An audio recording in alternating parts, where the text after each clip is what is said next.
Salut à tous, je suis ravie de vous retrouver dans cette nouvelle vidéo et aujourd'hui, comme vous avez pu le découvrir dans le titre et sur la miniature, je vais répondre à vos questions, à savoir est-ce que j'ai déjà fait ou jamais fait telle ou telle chose. Comme d'habitude, je vous ai demandé de participer à ça sur Instagram, donc encore une fois, si vous ne nous suivez pas, vous avez le lien qui est juste dans la barre de description sous la vidéo et je vous remets éventuellement le compte juste ici et comme d'habitude, je vais essayer de répondre de la façon la plus sincère possible. Allez, ma foi, c'est parti, on attaque de suite. Vie Bergeron me demande si j'ai déjà sauté sans casque. Non, je suis une grosse flippette à l'obstacle et j'ai besoin de mon casque. Si j'ai pas mon casque, je me sens complètement nue, du moins à l'obstacle. Puisque vous savez que en plat, ça m'arrive très régulièrement de ne pas en mettre et encore une fois, je ne suis pas un exemple. Donc pensez-vous toujours bien à mettre votre casque pour le coup. Mais moi, vraiment à l'obstacle, je n'arrive pas à m'en passer. Je ne peux pas, je me sens tellement pas en sécurité sur un obstacle et même en balade. Je peux pas partir en balade sans mon casque, c'est juste impossible. Maëlys07 me demande si je suis déjà allée à l'hôpital à cause d'une chute. Je n'ai jamais eu d'accident vraiment important en tombant.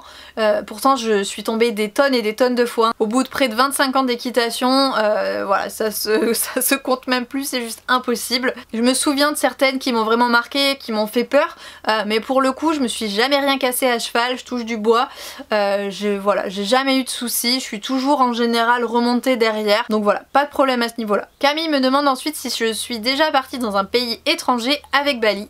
Jamais, je ne suis jamais sortie en dehors de la France avec Bali et pour cause, ça coûte très cher de transporter son cheval, hein, même si c'est en vent. C'est assez compliqué, même si j'ai l'Espagne qui est pas très loin, même pour un concours ou autre, je ne sors pas suffisamment pour aller voilà, sur des concours vraiment extérieurs à la France. Lola et compagnie me demandent si j'ai déjà menti à un de mes abonnés. Je ne crois pas. Pareil, de ce que je me souviens, il me semble pas que j'ai menti, je vois pas pourquoi je vous aurais menti d'ailleurs, donc non, clairement je répondrai jamais fait. Jeanne LV me demande si j'ai déjà monté un cheval sans autorisation. Oui, déjà fait. Encore une fois, c'est un exemple à ne surtout pas suivre, vraiment on fait tous des bêtises et pour le coup c'était une story time que je voulais vous raconter sûrement dans une prochaine vidéo.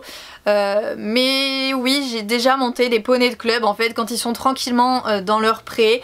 Je me suis déjà amusée avec des copines à moi à aller leur monter sur le dos. On se posait juste dessus et on était contente voilà, d'être dessus sans selle, sans bridon sur la tête alors que c'était très dangereux. Et surtout que les chevaux avaient d'autres choses à faire vraiment que de nous supporter en plus de leurs heures de cours.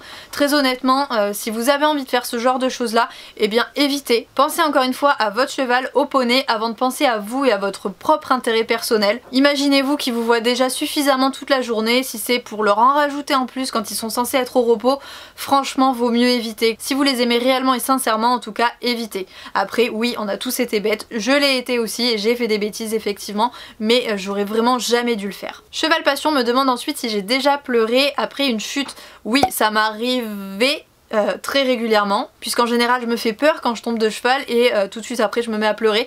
Maintenant je le fais plus, en fait je pense que voilà, depuis que je suis adulte et depuis que j'ai arrêté de monter en cours, j'ai arrêté de pleurer également parce que j'ai plus peur de tomber, on va dire. Maintenant je sais à quel moment je suis susceptible de tomber et du coup je peux l'appréhender plus facilement et je rigole. Maintenant une fois que je suis par terre je me dis allez c'est bon encore une. Mais pour le coup quand j'étais en centre équestre, oui, quasiment à chaque fois que je tombais d'un poney de club je pleurais. Ensuite on me demande si j'ai déjà fait exprès de tomber pour éviter un exercice.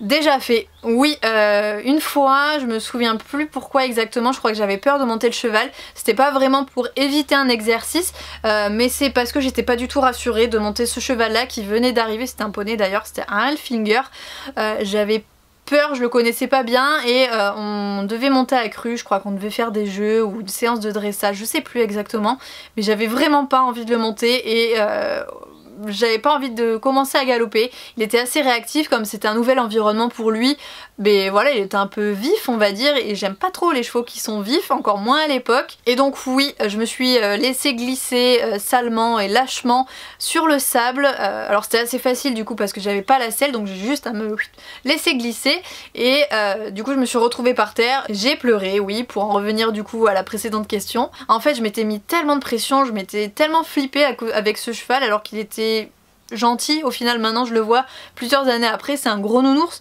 mais voilà, je le connaissais pas et j'avais pas envie du tout de monter à cru dessus, donc c'est pour ça que j'ai fait ça, mais du coup évitez parce que ça peut être assez dangereux et je me suis fait pas mal remonter les bretelles par mon coach. Plusieurs questions également qui me demandent si j'ai déjà sauté plus d'1,20 m. Oui, déjà fait. C'était à l'époque où je travaillais avec mon coach encore en centre équestre, donc avec Bali pour le coup. Bali était logé sur place et du coup on était vraiment dans un travail très poussé sur plusieurs types de lignes etc à chaque fois, et donc oui régulièrement on sautait 120 sans trop de difficulté, mais j'ai jamais enchaîné 120. Et on va finir par une question que vous avez été très nombreux également à me poser, c'est est-ce que j'ai déjà pensé à vendre Bali? Jamais fait.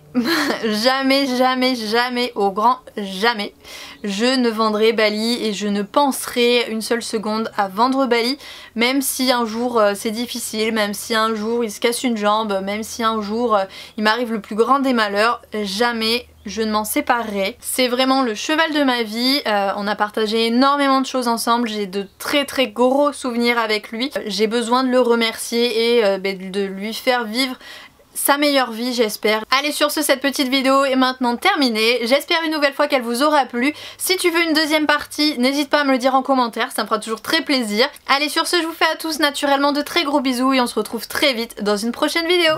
Salut!